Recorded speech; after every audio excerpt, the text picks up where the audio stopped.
Okay. So, actually kahapon ko pa gusto mag-live or mag-record, para batiin po yung Barangay Ginebra kasi nanalo po sila against Phoenix 'no, talagang grabe tinambakan nila yung Phoenix kahapon. Pero conflicted ako kasi kahapon din nanalo din yung Rain or Shine against San Miguel Beermen. Sabi ko naman sa inyo, rain or shine yan, yung mga nagba-bash sa'kin na bakit daw rain or shine, SMB malakas. Nanalo rain or shine and kung ikaw ay follower ko, malamang narinig mo na sinabi ko rain or shine ang magcha-champion ngayong conference. Now, I am conflicted. I do not know what to say because alam naman ng lahat na kabarangay ako. Pero dito po sa video na ito, I gotta be honest with you. Nagbigay na ako ng disclosure. Alam niyo na barangay ako, pero I have a feeling talaga iba talaga yung nararamdaman ko sa rain or shine ngayon. At, ito po yung tatlong bagay kung bakit sa tingin ko na baka manalo ang rain or shine. Bago niyo ako tawaging balimbing, makinig muna kayo dito, ha? Wait lang. Podcast Sports, the number one independent sports voice of the Philippines. Independent po tayo 'no, so wala po tayong pinapaboran na kahit na alam ng lahat na barangay tayo, 'pag talo, talo, 'pag panalo, panalo, and kung ano talaga yung opinyon ko, yun talaga yung sasabihin ko. Speaking opinion, gusto ko lang sabihin sa inyo, ha, alam ko napakagandang bumet ngayon dahil iba yung laban, Ginebra Rain or Shine, parang nakakakaba, 'di ba? So, Arena Plus po yung sponsor ko. So, just in case po, just check out Arena Plus. It's, licensed by Pagcor, legit 'yan, and just, send me a message on my Facebook page or YouTube. May link po diyan, for details on, Arena Plus. Just game responsibly po 'no? Pang-fun lang po 'yan, hindi yan pampayaman. Okay, so pag-usapan na po natin. So, kahapon nanalo ang Rain or Shine, 113-104. Nanalo din yung Barangay Ginebra. At sa aking palagay, of course sila na yung maglalaban. Teka, bigyan ko muna pala kayo ng thoughts ko sa ano ba yung maglalaban, Meralco at, Magnolia at saka NLEX at TNT. So, mamaya yan. So, ang pick ko dito, Meralco Bolts will win against Magnolia, and dito naman NLEX is number one, pero mas masaya 'pag naglalaro pa rin si Bolbol. 'Di ba aminin niyo mas masaya 'pag si Bolbol present pa rin kasi siyempre, fan friendly si hindi wa let me rephrase that. Maraming gustong panoorin si Bolbol, and I hope bago siya umuwi mag-open up siya sa mga fans talaga na mas maging ano siya, fan friendly ito si Bolbol. But I think they're gonna advance. No bias yan, yun lang ang sa tingin ko. Ito, hindi ko talaga, puwedeng alisin yung pagiging bias ko sa Hinebra.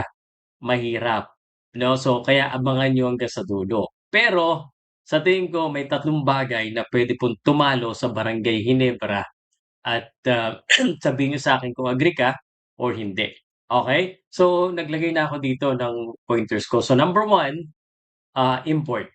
Bakit ko sinabing import? Justin Brownlee, I would say it right now is better than Jalen Johnson. Ooh, I'm not saying that Jalen Johnson could not be the best import. I think he could be. But overall, Justin Brownlee, even in the series, I think Justin Brownlee had the bigger impact against Jalen Johnson. When I say something like that, ang ibig sabihin ko, pag pangit ang laro ni Justin Brownlee, wala, pangit na rin ang Ginebra. Pero si Jalen Johnson, kahit hindi siya yung top scorer, um, rain or shine could still win. And that is a positive but also a negative. Because Ginebra is too reliant on Justin Brownlee. Now, Justin Brownlee has not failed Ginebra yet. Justin Brownlee has been doing this time and again, and even to this age, you cannot question the grit, the grind, the skills, the talent of Justin Brownlee. Justin Brownlee will be there. But at the same time, this is a 7-game series. So maybe, just maybe, if Jalen Johnson can equalize Justin Brownlee and vice versa, kung pareho silang, let's just say, they stop each other, then it will boil down to the local. And because Ginebra is too reliant on Justin Brownlee, then that's gonna be a problem. So that's number one. All right. Number two,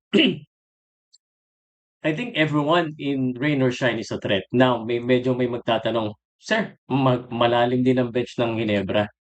Well, that may be true in terms of the name, yung mga Stephen Hope, but Stephen Hope hasn't been too reliable Ang reliable lang talaga diyan sa Ginebra right now na local is si RJ Barrientos and, sometimes si Scottie Thompson din, and I love those 2 guys. RJ Barrientos is my favorite. I hope he wins the conference, player, no, player of the conference. But, in a 7-game series, importante na maraming puwedeng maka-contribute, and I think rain or shine has too many unheralded, underestimated players. Yung Karakot, 'di ba, ganda ng laro, na-inspired the last game. So, sa tingin ko mas maraming puwedeng pumutok sa rain or shine, not because they're talented, it's because Coach Henggao give opportunities as well, even on bench players, to actually explode, and that would keep, Ginebra guessing. Kasi maraming puwedeng, I mean, nakita naman natin yung mga laro ng rain or shine, eh. Minsan si Clarito, minsan si Karakot, minsan si Locum, minsan si Mamuyak, sobrang dami. Now for for Ginebra, so is RJ. Now here's the thing, how about, and I will tell you this, it's probably impossible na parang ihinto si Justin Brownlee, parang hirap pigilan, eh, 'no? You can never stop Justin, sa ibang bansa nga hindi siya ma-stop, eh. But you can stop RJ Barrientos or Scottie Thompson, lalo na RJ. So how do you stop RJ? I mean, RJ is gonna keep on shooting, yes, but I'm thinking papaano kaya kung atakihin nila si RJ Barrientos on defense? Pagodin nila si RJ, pati si Justin Brownlee. So that could be something of a strategy. 'Pag pagod na 'yan sa kakadepensa, mahirapan na 'yan sa opensa. And others have to step up. And I'm not saying na hindi makaka-step up yung ibang players, and they've done so many times. But just based on, historical data, if RJ Barreto is not playing well and Justin Brownlee, that's a big problem. So Stephen Holt has to step up, yung ibang players have to step up, and I think they can. All right, but think about that. That could be a strategy. Number 3, I just feel like, although Ginebra and Rain or Shine, technically the same number of win, di ba? 2 and 3. And I think both teams are really on momentum, pero iba yung momentum ng, at saka yung iba yung feeling kong emotion and energy sa Rain or Shine ngayon. So I think the momentum is, although both of them, I think mas grabe yung momentum ng rain or shine. No one expect them to be this good, but they are this good. So that's it. Those are the 3 things that I see, sa tingin ko baka manalo ang rain or shine. But I'll give you my prediction. I'm gonna come clean, I'll be happy if he never wins. I'm definitely gonna be happy kasi mas marami pong manonood sa mga vlogs 'pag mananalo yung Ginebra. Kasi mas malaki yung Ginebra fan base. And that's just true. But if rain or shine, figure out how to stop RJ Barrientos, kahit si RJ na lang, no? I think they're gonna advance. Alright, so either way, I'll be much happier if he never wins, but I'll be vindicated if rain or shine wins because I predicted them to be in the finals or even win the championship. So okay na rin, I support both teams. Ginebra, my longtime favorite. Rain or shine, I'm independent, they're independent. Sabi nga nila, no, ang rain or shine, parang tumutulak ng pagbabago. Kasi independent, eh. No? So, PBA needs that kind of change. And rain or shine, sila lang yung lumalaban na may laban.